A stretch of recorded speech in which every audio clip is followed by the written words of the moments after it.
నేను ఇవాళ ఓపెన్గా అడుగుతా ఉన్నాను. హరీష్ రావు గారికి నేను సూటి ప్రశ్న వేస్తున్నా. ఈ రాష్ట్ర ముఖ్యమంత్రి రేవంత్ రెడ్డి గారు కూడా నేను సూటి ప్రశ్న వేస్తున్నా. నా మీద కుట్రలు ఎప్పటి నుండి ప్రారంభమైనాయి?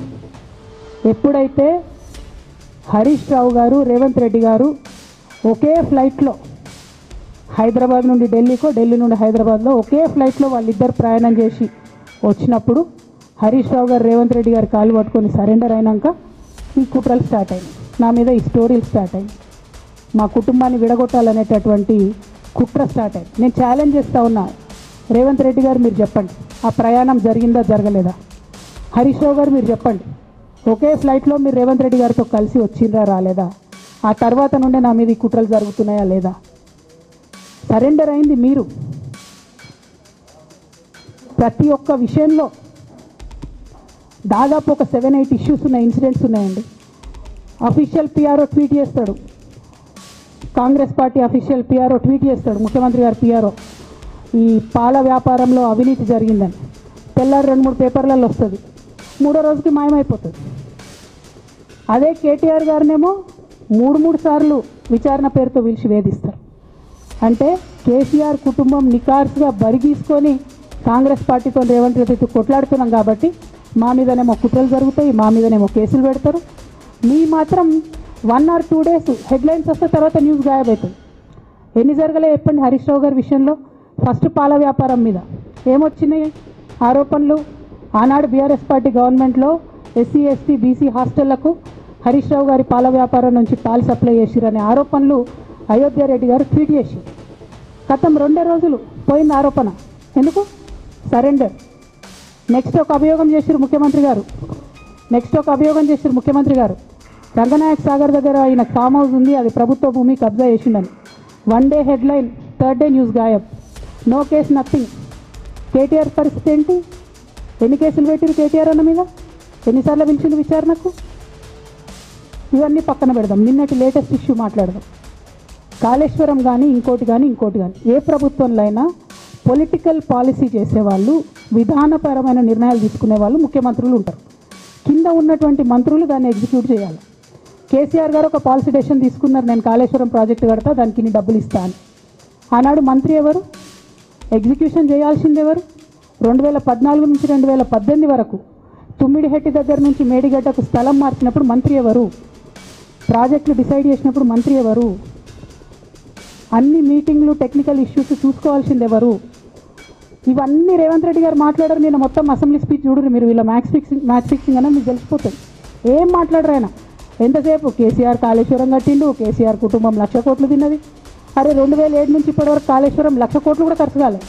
1,00,000 కోట్లు ఖర్చు కాని ప్రాజెక్టులో 40 లక్షల ఎకరాలకు నీళ్ళియంగా కూడా 1,00,000 కోట్ల అవినీతి అయింది అంటారు రేవంత్ రెడ్డి గారు.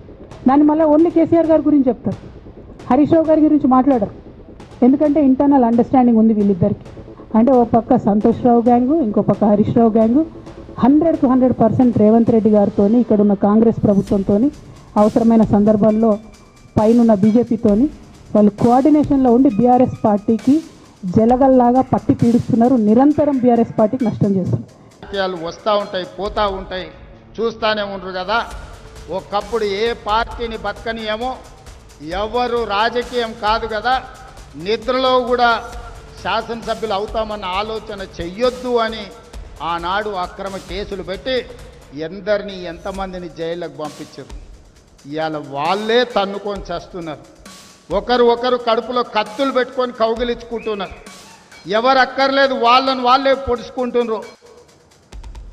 విపరీతమైన అవినీతి సొమ్ము వచ్చిన తర్వాత సొమ్ముల పంపకాలలో కుటుంబ పంచాయతీలు ఇవాళ కుటుంబంలోనే ఒకరు సహించుకోలేని పరిస్థితి. ఒకరి మీద ఒకరు యాసిడ్ దాడులు చేసుకోవాలని ఒకరిని ఇంకొకరు నవ్వుతూనే కడుపులో కత్తులు పెట్టుకొని కౌగిలించుకునే పరిస్థితులు ఈ రాష్ట్రంలో దాపురించినాయి. పాపం ఊరికే పోదు. పెద్దలు చెప్పిండ్రు, చేసుకున్న వాడికి చేసుకున్నంత మహానుభావ అని చెప్పిండ్రు. చేసిన పాపాలు ఎక్కడికి పోవు, ఖచ్చితంగా ఆ పాపాలు వెంటాడుతూనే ఉంటాయి.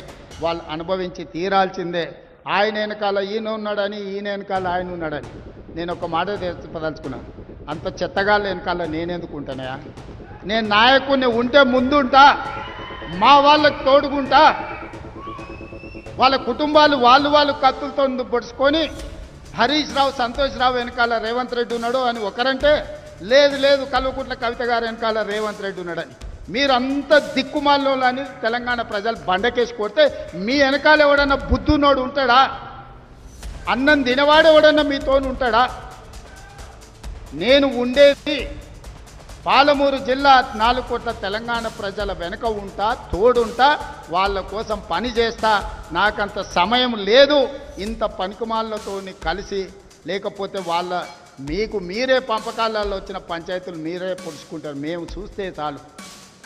జరుగుతున్న పరిణామాలు అందరికీ తెలుసు.